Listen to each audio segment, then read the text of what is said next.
Hello सभी छात्रों को मेरा नमस्कार। आज हम आपके लिए सामाजिक विज्ञान विषय के अंतर्गत भूगोल के 3 अंक वाले प्रश्न लेकर आए हैं। आप देख सकते हैं सामाजिक विज्ञान भूगोल कक्षा 10। इसमें जितने भी 3 अंक के प्रश्न जो आपकी परीक्षा में आने की संभावना है वो सभी प्रश्न इसमें सम्मिलित किए गए हैं। तो इसमें देखिए पहला इसमें पार्ट है आपका अध्याय 5 और ये भूगोल का चैप्टर है कक्षा 10 के विद्यार्थियों के लिए। इसमें पार्ट का नाम है खनिज तथा ऊर्जा संसाधन। ठीक है, इसमें से आपका एक 3 नंबर का प्रश्न आएगा। तो ये सभी प्रश्न आपकी परीक्षा की दृष्टि से बहुत ही महत्वपूर्ण है, तो इनको हल कर लेते हैं। आप देख सकते हैं ये 3 अंक वाले प्रश्न हैं और आप इनको सभी अच्छे से तैयार करें। तो देखिए शुरू करते हैं, पहला प्रश्न लेते हैं।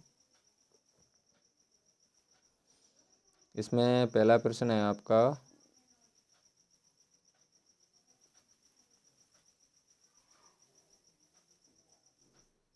इसमें पहला प्रश्न है खनिजों के संरक्षण की क्यों आवश्यकता है। संरक्षण माने क्या होता है? बचाना। तो ये बहुत इम्पोर्टेंट क्वेश्चन है, तो इसका उत्तर देख लेते हैं। यहाँ से दिया है खनिज मूल्यवान संसाधन है जो देश के आर्थिक विकास के लिए अत्यंत महत्वपूर्ण है। ठीक है, खनिज निर्माण की भूगर्भिक प्रक्रिया अत्यंत धीमी है। इनके निर्माण और पुनर्भरण में लाखों वर्षों का समय लगता है। इसलिए खनिज संसाधन सीमित तथा अन्वीकरण योग्य हैं। अतः खनिज संसाधनों का समुचित उपयोग अनिवार्य है, जिससे वर्तमान आवश्यकता पूर्ति के साथ साथ भावी पीढ़ी के लिए भी खनिज संसाधनों को बचाकर रखा जा सके। ये बहुत इम्पोर्टेंट क्वेश्चन है। संरक्षण माने क्या होता है? बचाना। ठीक है, तो खनिज हमारे लिए खनिजों को बचाना, संरक्षण करना क्यों आवश्यक है। ठीक है, अगला क्वेश्चन लेते हैं दूसरे नंबर का। इसमें दूसरे नंबर का प्रश्न है आपका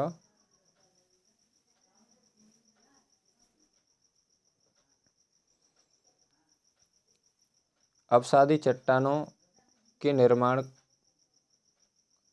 चट्टानों में खनिजों का निर्माण किस प्रकार होता है।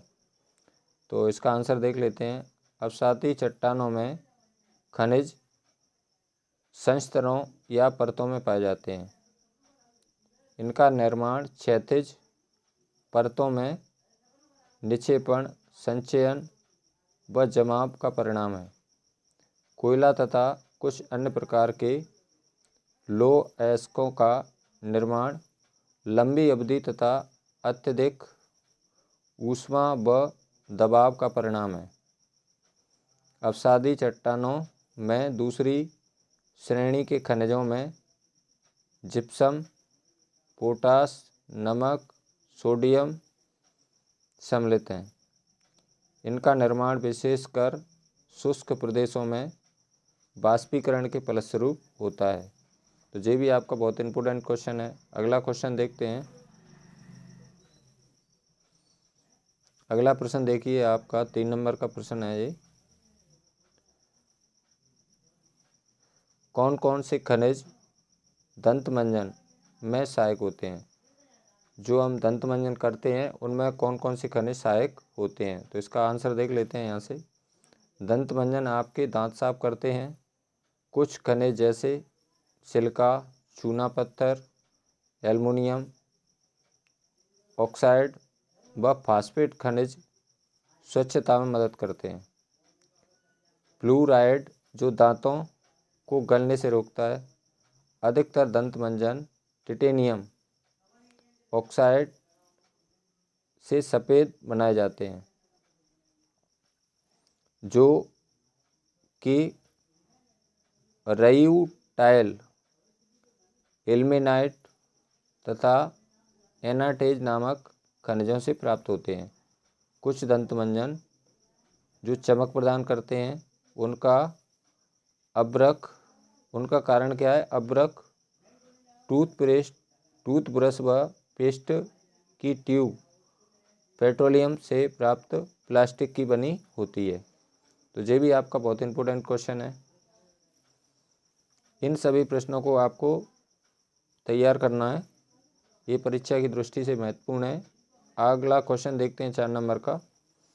भारत में खनिज संसाधनों के संरक्षण के कोई 3 उपाय लिखिए। यानी खनिजों के संरक्षण के यानी बचाने के 3 उपाय क्या क्या हो सकते हैं। तो इसमें पहली लाइन लिख देना है आपको, खनिज संसाधनों के संरक्षण के 3 उपाय निम्न है। पहला उपाय है इसमें, खनिज संसाधनों का विवेकपूर्ण उपयोग किया जाना चाहिए। दूसरा उपाय है, खनिजों की खनन प्रक्रिया में होने वाली बर्बादी को रोकना चाहिए।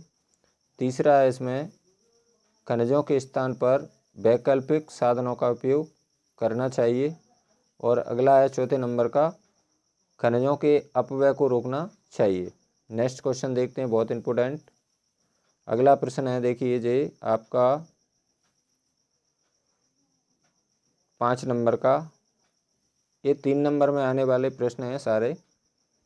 अगला क्वेश्चन है आपका, परंपरागत ऊर्जा तथा गैर परंपरागत ऊर्जा के स्रोत में कोई 3 अंतर लिखिए। तो इसमें आपको 3 अंतर लिखना है। परंपरागत साधन एक तरफ लिखना है और गैर परंपरागत साधन एक साइड लिखना है। पहला देखते हैं परंपरागत साधन में। परंपरागत साधन वे हैं जिनका उपयोग मनुष्य अपनी आवश्यकताओं की पूर्ति के लिए नियमित रूप से करता चला आ रहा है। अब इसके सामने लिखना है आपको, गैर परंपरागत साधन के नीचे लिखना है नंबर 1 डाल के। यहाँ पर आप देख सकते हैं, गैर परंपरागत साधनों का उपयोग परंपरागत साधनों के उपयोग से पहले होता चला आ रहा है। नेक्स्ट क्वेश्चन है, नेक्स्ट इसमें नंबर 2 है, कोयला, पेट्रोलियम, परमाणु ऊर्जा, जल शक्ति ऊर्जा के परंपरागत स्रोत हैं जी, इसके उदाहरण हैं। और इसमें 2 नंबर में इधर लेते हैं, गैर परंपरागत साधनों में सौर ऊर्जा, पवन ऊर्जा, भूतापी ऊर्जा, बायोगैस गैर परंपरागत ऊर्जा के स्रोत हैं।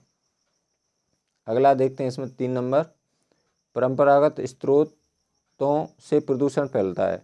यानी कि परंपरागत जितने भी स्रोत हैं उनसे क्या है, प्रदूषण फैलता है। गैर परंपरागत स्रोतों से प्रदूषण नहीं फैलता है। ठीक है जी, बहुत इंपॉर्टेंट क्वेश्चन है आपकी परीक्षा की दृष्टि से। अगला क्वेश्चन लेते हैं हम।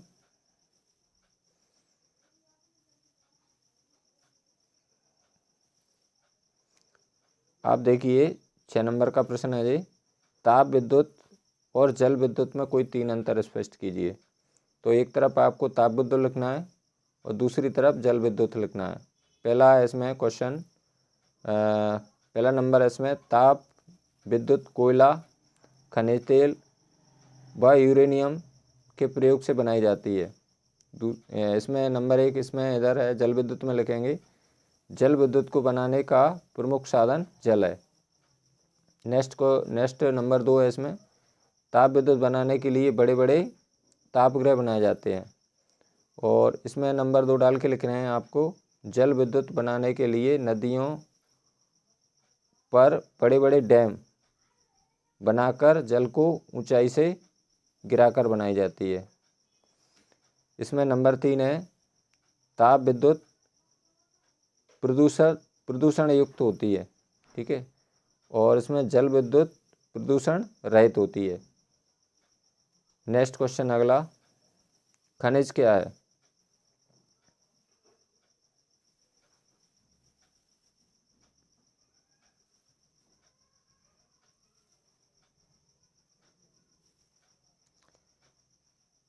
अगला क्वेश्चन है 7 नंबर का, खनिज क्या है। तो इसका उत्तर देख लेते हैं। ये भी इम्पोर्टेंट क्वेश्चन है।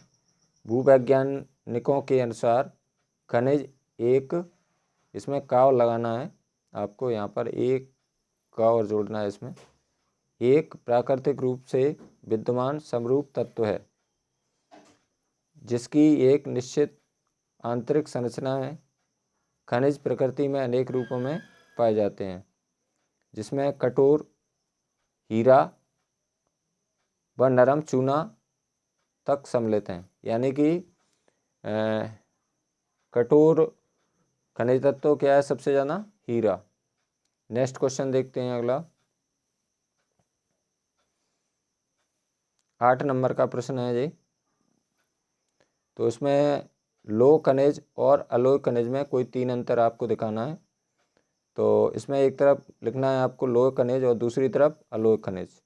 लोह खनिज क्या होते हैं? जिनमें लोहे की मात्रा पाई जाती है। अलोह खनिज वे होते हैं जिनमें लोहे की मात्रा नहीं पाई जाती। तो ये यही लिखा है इसमें नंबर 1 में। देखिए, वे खनिज जिनमें लोह अयस्क की मात्रा पाई जाती है लोह खनिज कहलाते हैं।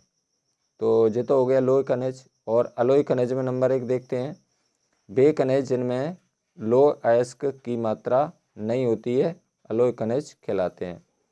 दूसरा है, इसके उदाहरण क्या क्या हो जाएंगे लोह खनिज के? लोह खनिज के उदाहरण हैं मैग्नेटाइट, हेमेटाइट और मैंगनीज। और अलोह खनिज के उदाहरण देख लेते हैं। अलोह खनिज के उदाहरण है तांबा, बॉक्साइट, सीसा, सोना आदि। ठीक है। अगला क्वेश्चन, अगला जो 3 नंबर का है, तीसरा पॉइंट, लोह खनिज धातु शोधन उद्योगों के विकास को मजबूत आधार प्रदान करते हैं।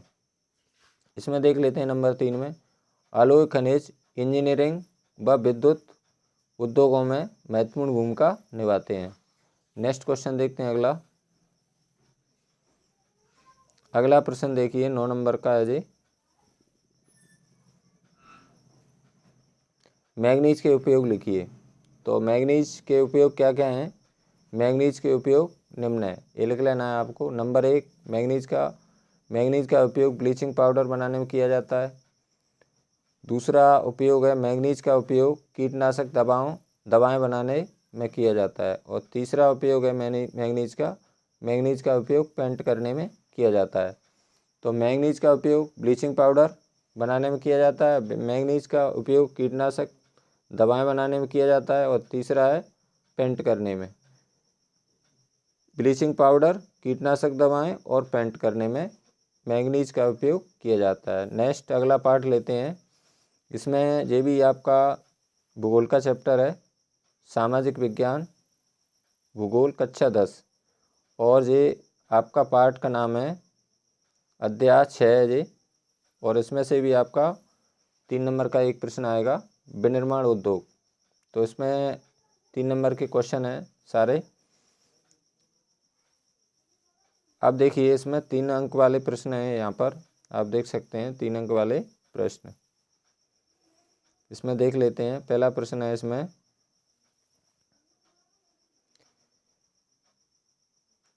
पहला प्रश्न देखिए, स्वामित्व के आधार पर उद्योगों का वर्गीकरण कीजिए। तो स्वामित्व के आधार पर उद्योग 4 प्रकार के होते हैं।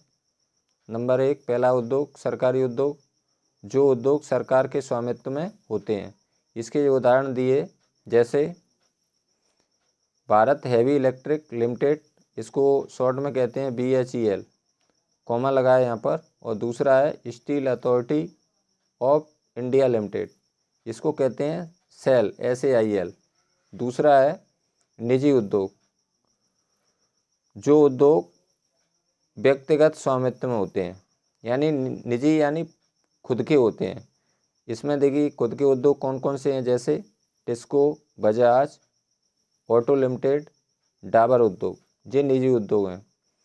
अगला है इसमें 3 नंबर, संयुक्त उद्योग, जो उद्योग राज्य सरकार और निजी स्वामित्व में होते हैं, यानी इन पे 2 लोगों का स्वामित्व होता है, सरकार का भी होता है और निजी भी होता है। इसके उदाहरण है ऑल इंडिया लिमिटेड। ठीक है, इसके उदाहरण क्या हो जाएंगे? All India limited.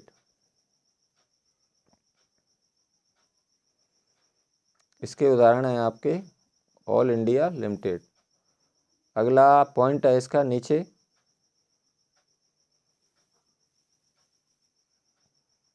अगला पॉइंट है इसका सहकारी उद्योग। इसमें जो उद्योग सहकारी स्वामित्व में होते हैं, स्वामित्व वाले उद्योग कौन से हैं, जैसे महाराष्ट्र में चीनी उद्योग, केरल में नारियल पर आधार उद्योग, ठीक है, नारियल पर आधारित उद्योग।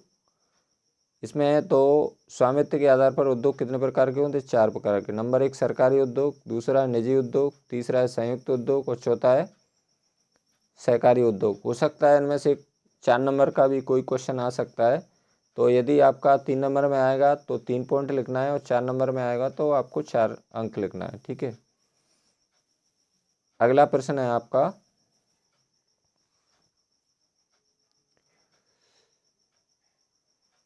इसमें से 3 ही अंक का आएगा प्रश्न। अगला प्रश्न है आपका, उद्योग पर्यावरण को कैसे प्रदूषित करते हैं, यानी उद्योगों से पर्यावरण कैसे प्रदूषित होता है। तो उद्योग पर्यावरण को निम्न प्रकार से प्रदूषित करते हैं। पहला है वायु प्रदूषण, अधिक अनुपात में अनचाही गैसों की उपस्थिति जैसे सल्फर डाइऑक्साइड तथा कार्बन मोनोऑक्साइड वायु प्रदूषण का प्रमुख कारण है। दूसरा है जल प्रदूषण, उद्योगों द्वारा कार्बनिक तथा अकार्बनिक अपशिष्ट पदार्थों को नदी में छोड़ने से जल प्रदूषण फैलता है। तीसरा है तापी प्रदूषण, जब कारखानों तथा तापघरों से जल को बिना ठंडा किए नदियों तथा तालाब में छोड़ दिया जाता है तो जल में तापी प्रदूषण फैलता है। चौथा है ध्वनि प्रदूषण, ध्वनि प्रदूषण से खिन्नता तथा उत्तेजना ही नहीं बल्कि श्रवण असक्षमता, हृदय गति, रक्तचाप तथा अन्य कायिक व्यथाएं भी बढ़ती हैं। तो उद्योगों से कौन कौन से प्रदूषण फैलते हैं, वायु प्रदूषण, जल प्रदूषण और तापी प्रदूषण और अगला ध्वनि प्रदूषण। तो आपको ये भी क्वेश्चन आपका बहुत इंपॉर्टेंट है। अगला क्वेश्चन देखते हैं। ये सभी प्रश्न बहुत महत्वपूर्ण हैं, इनको आपको सही से तैयार करना है। इसका अगला क्वेश्चन है, आधारभूत उद्योग क्या है, उदाहरण देकर समझाइए। इसमें देखिए आधारभूत उद्योग, इसका उत्तर देख लेते हैं। लोहा इस्पात उद्योग एक आधारभूत उद्योग है क्योंकि अन्य सभी भारी, हल्के और मध्यम उद्योग इनसे बनी मशीनरी पर निर्भर हैं। विविध प्रकार के इंजीनियरिंग सामान, निर्माण सामग्री, रक्षा, चिकित्सा, टेलीफोन, वैज्ञानिक उपकरण और विभिन्न प्रकार की उपभोक्ता वस्तुओं के निर्माण के लिए इस्पात की आवश्यकता होती है, यानी लोहे की आवश्यकता होती है। अतः लोहा इस्पात उद्योग राष्ट्र के आर्थिक विकास एवं अर्थव्यवस्था को आधार प्रदान करता है, इसलिए लोहा इस्पात उद्योग आधारभूत उद्योग कहलाता है। नेक्स्ट क्वेश्चन देखते हैं। अगला 4 नंबर का, कृषि पर आधारित उद्योगों के नाम लिखिए, यानी कृषि पर आधारित कौन कौन से उद्योग हैं। कृषि पर आधारित उद्योग निम्न है। नंबर 1 सूती उद्योग, नंबर 2 पटसन उद्योग, नंबर 3 रेशम उद्योग, नंबर 4 ऊनी उद्योग, नंबर 5 चीनी उद्योग और नंबर 6 वनस्पति उद्योग। तो कृषि, ये सभी उद्योग काय पर आधारित हैं, कृषि पर। सूती वस्त्र उद्योग, पटसन उद्योग, रेशम उद्योग, ऊनी वस्त्र उद्योग, चीनी उद्योग और वनस्पति तेल उद्योग। अगला क्वेश्चन है, अगला ये भी आपका इम्पोर्टेंट क्वेश्चन है। 5 नंबर का प्रश्न देखिए, राष्ट्रीय अर्थव्यवस्था में उद्योगों का योगदान का वर्णन कीजिए। तो राष्ट्रीय अर्थव्यवस्था में उद्योगों का योगदान निम्न है। नंबर 1 पहला पॉइंट है इसमें, सकल घरेलू उत्पादन में विनिर्माण उद्योगों का योगदान कितना प्रतिशत है, 17% है। नंबर 2 रोजगार के साधनों में वृद्धि होती है उद्योगों से। नंबर 3 है इसमें, राष्ट्रीय आय में वृद्धि होती है और पूंजी का निर्माण होता है। अगला पॉइंट है इसमें, अनुसंधान को बल मिलता है तथा तकनीकी विकसित होती है। तो उद्योगों का अर्थव्यवस्था में क्या योगदान है, यानी सकल घरेलू उत्पादन में उद्योगों का योगदान 17% है। और रोजगार के साधनों में वृद्धि होती है उद्योग लगाने से, राष्ट्रीय आय में वृद्धि होती है तथा पूंजी का निर्माण होता है। अनुसंधान को बल मिलता है तथा तकनीकी विकसित होती है। तो इसमें से कोई 3 पॉइंट लिखना है आपको, जो आपको जल्दी से आप याद कर सकें। अगला क्वेश्चन है आपका 6वें नंबर का, पर्यावरण निम्नीकरण की रोकथाम के उपाय। ये भी बहुत इंपॉर्टेंट क्वेश्चन है। पर्यावरण निम्नीकरण के रोकथाम के उपाय निम्न है। नंबर 1, जल की आवश्यकता पूर्ति हेतु वर्षा जल संग्रहण। दूसरा है, नदियों व तालाबों में गर्म जल तथा अपशिष्ट पदार्थों को प्रवाहित करने से पहले उनका शोधन करना। अगला तीसरा पॉइंट है इसमें, कारखानों की चिमनियाँ ऊंची होनी चाहिए। अगला पॉइंट है इसमें, उद्योगों में प्रदूषण नियंत्रण उपकरण लगाए जाने चाहिए। अगला इसमें देखिए जी, आपका राजनीति का चैप्टर है, इसमें से भी आपका 3 नंबर का प्रश्न आना है। तो इसमें देखिए, आप देख सकते हैं, विषय सामाजिक विज्ञान राजनीति भाग 2 विज्ञान, और कक्षा 10 के लिए है जी। इसमें पार्ट है आपका अध्याय 6 और राजनीतिक दल। इसमें से भी आपका 3 नंबर का एक प्रश्न आएगा। ये सभी प्रश्न आपकी प्रश्न बैंक से लिए गए हैं और ये आपके प्रश्न हैं ब्लूप्रिंट के अनुसार मैंने तैयार किए हैं आपके लिए। इसमें देखिए, पहला प्रश्न देख लेते हैं। पहला प्रश्न है इसमें, राजनीतिक दल का क्या अर्थ है। तो इसमें उत्तर देख लेते हैं। राजनीतिक दल को लोगों के एक ऐसे संगठित समूह के रूप में समझा जा सकता है जो चुनाव लड़ने और सरकार में राजनीतिक सत्ता हासिल करने के उद्देश्य से काम करते हैं। चुनाव में भारत में चुनाव आयोग के नाम पंजीकृत कराने वाले दलों की संख्या कितनी है? 750 या इससे अधिक है। यानी जो निर्वाचन आयोग है उसमें कितने दल पंजीकृत हैं? 750। अगला क्वेश्चन है, बहुत इंपॉर्टेंट है ये, दूसरा प्रश्न है इसका, राजनीतिक दलों के कोई 3 कार्य लिखना है। इसमें तो बहुत 7 कार्य लिए हैं, तो आपको केवल 3 ही कार्य लिखना है इसमें से। पहला कार्य है राजनीतिक दलों का, पहला पॉइंट, राजनीतिक दल चुनाव लड़ते हैं। अधिकांश लोकतांत्रिक देशों में चुनाव राजनीतिक दलों द्वारा खड़े किए गए उम्मीदवारों के बीच लड़ा जाता है। दूसरा कार्य है, राजनीतिक दल अलग अलग नीतियां और कार्यक्रमों को मतदाताओं के सामने रखते हैं और मतदाता अपनी पसंद की नीतियों और कार्यक्रम चुनते हैं। अगला है तीसरा पॉइंट, पार्टियां देश के कानून निर्माण में निर्णायक भूमिका निभाती हैं। नेक्स्ट है अगला 4 नंबर का पॉइंट, राजनीतिक दल ही सरकार बनाते हैं और चलाते हैं। राजनीतिक दल क्या होते हैं? सरकार बनाते हैं और चलाते हैं। अगला पॉइंट है 5 नंबर का, चुनाव हारने वाले दल शासक दल के विरोधी पक्ष की भूमिका निभाते हैं। अगला पॉइंट है इसमें, जनमत निर्माण में दल महत्वपूर्ण भूमिका निभाते हैं। तो कोई भी आपको इसमें से 3 पॉइंट लिखना है, क्योंकि इसमें से 3 नंबर का ही प्रश्न आएगा। अगला पॉइंट भी दिया है इसमें,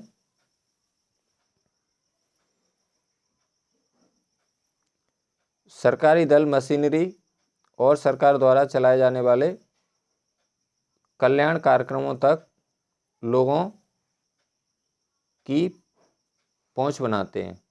अगला क्वेश्चन है इसमें, ये आपका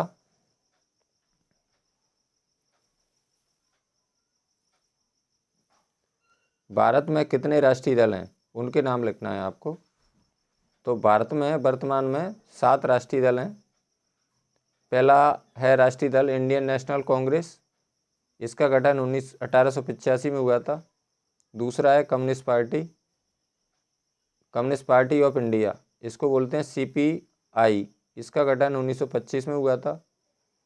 तीसरा राष्ट्रीय दल है communist party of India Marxist, इसको बोलते हैं CPIM, इसका गठन 1964 में हुआ था। अगला है भारतीय जनता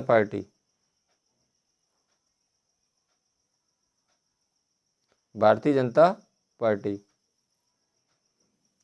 इसको शॉर्ट में BJP कहते हैं और इसका गठन 1980 में हुआ है। अगला है बहुजन समाज पार्टी, इसका शॉर्ट फॉर्म में BSP, इसका गठन 1984 में हुआ है। और अगला राष्ट्रीय दल है ऑल इंडिया तृणमूल कांग्रेस, तो इसको शॉर्ट में कहते हैं TMC, इसका गठन 1 जनवरी 1998 में हुआ है। अगला है इसमें नेशनलिस्ट कांग्रेस पार्टी, इसका गठन 1999 में हुआ है। तो ये भी क्वेश्चन आपके लिए बहुत इंपॉर्टेंट है, हो सकता है इसमें से ये प्रश्न पूछा जा सकता है कि भारत में कितने राष्ट्रीय दल हैं, उनके नाम लिखिए। तो आपको ये क्वेश्चन आपके लिए बहुत इंपॉर्टेंट है। अगला क्वेश्चन है आपका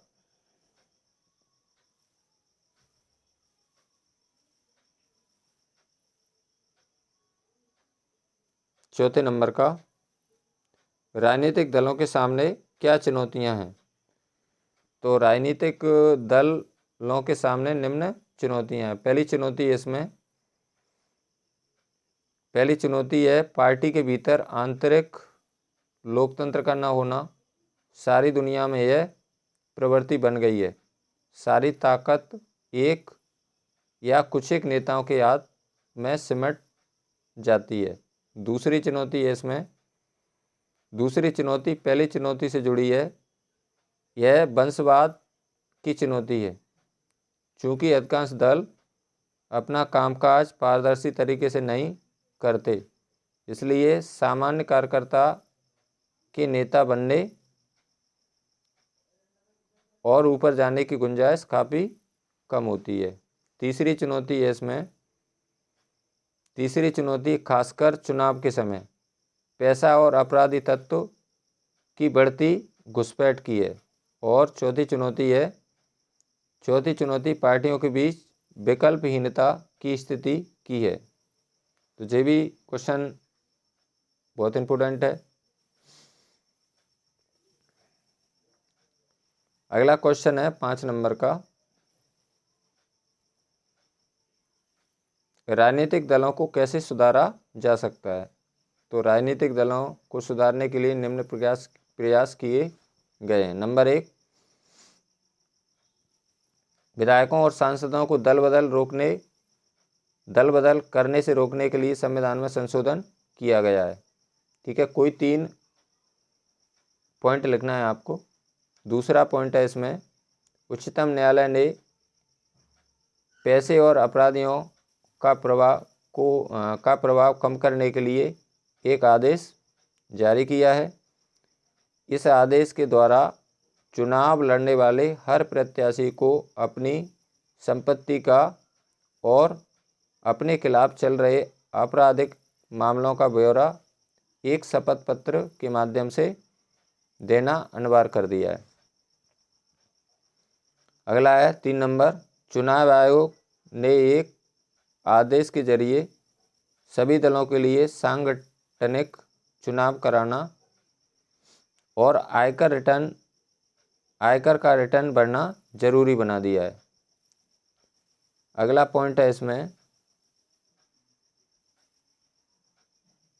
चौथा पॉइंट है इसमें, राजनीतिक दलों के आंतरिक कामकाज को व्यवस्थित करने के लिए कानून बनाया जाना चाहिए। नंबर 5वां पॉइंट है इसमें, राजनीतिक दल महिलाओं को एक खास न्यूनतम अनुपात में करीब 1/3 जरूर टिकट दें, यानी जो राजनीतिक दल हैं वो महिलाओं को चुनाव में कम से कम 1/3 टिकट प्रदान करें। 6वां पॉइंट है इसमें, चुनाव का खर्च सरकार उठाए, सरकार दलों को चुनाव लड़ने के लिए धन दे। तो इसमें से कोई भी आप 3 पॉइंट आप लिख सकते हैं। अगला क्वेश्चन है इसमें 6वें नंबर का, इंडियन नेशनल कांग्रेस का गठन कब हुआ? तो इसका आंसर देख लेते हैं। इसे आमतौर पर कांग्रेस पार्टी कहा जाता है और यह दुनिया की सबसे पुराने दलों में से एक है। 1885 में इसका गठन हुआ। 1885 में गठित इस दल में कई बार विभाजन हुए।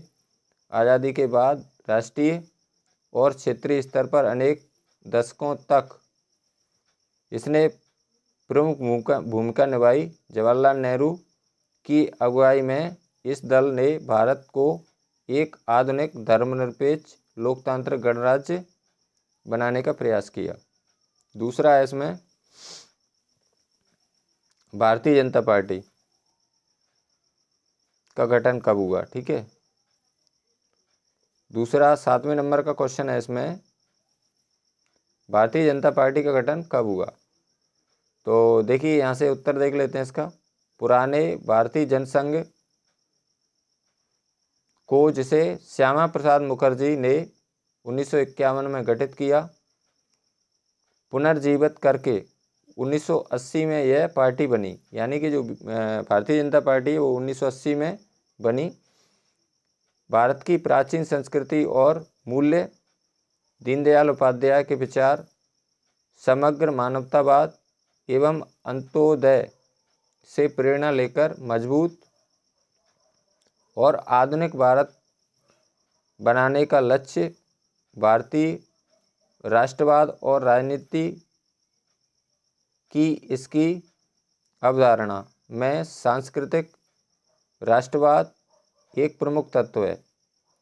पार्टी जम्मू और कश्मीर को क्षेत्रीय और राजनीतिक स्तर पर विशेष दर्जा देने के खिलाफ है। यह देश में रहने वाले सभी धर्म के लोगों के लिए समान नागरिक संहिता बनाने और धर्मांतरण पर रोक लगाने के पक्ष में है। अगला क्वेश्चन है आपका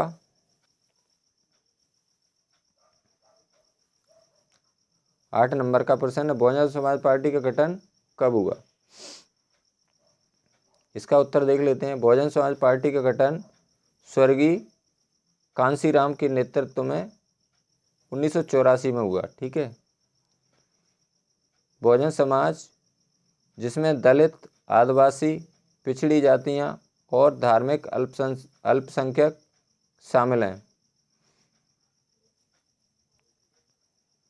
शामिल हैं, ठीक है, के लिए राजनीतिक सत्ता पाने का प्रयास और उनका प्रतिनिधित्व करने का दावा पार्टी साहू महाराज, महात्मा फुले, पेरियार, रामास्वामी नायकर और बाबा साहब अम्बेडकर के विचारों और शिक्षाओं से प्रेरणा लेती है। दलित और कमज़ोर वर्ग के लोगों के कल्याण और उनके हितों की रक्षा के मुद्दों पर सबसे ज़्यादा सक्रिय है। अगला क्वेश्चन है आपका 9 नंबर का, ऑल इंडिया तृणमूल कांग्रेस का गठन कब हुआ? तो इसका आंसर है 1 जनवरी 1998 को ममता बनर्जी के नेतृत्व में बनी। इसे 2016 में राष्ट्रीय दल के रूप में मान्यता प्राप्त हुई। पुष्प और तृण पार्टी का प्रतीक है। धर्मनिरपेक्षता और संघवाद के प्रति प्रतिबद्ध। 2011 से पश्चिम बंगाल सत्ता में है। अरुणाचल प्रदेश, मणिपुर और त्रिपुरा में इसकी उपस्थिति है। तो जीते आपके 3 अंक में आने वाले प्रश्न। ये प्रश्न आपकी परीक्षा की दृष्टि से बहुत ही महत्वपूर्ण है। तो मुझे आशा है कि यह वीडियो आपको ज़रूर पसंद आएगी। यदि आपको यह वीडियो अच्छी लगी हो तो लाइक करें, अपने मित्रों के साथ शेयर करें। और यदि आप मेरे चैनल को पहली बार देख रहे हैं तो प्लीज़ मेरे चैनल को सब्सक्राइब ज़रूर करें, जिससे आने वाली हर वीडियो का नोटिफिकेशन आपको प्राप्त हो सके। धन्यवाद सभी को, मेरा नमस्कार। थैंक्स, बहुत बहुत धन्यवाद।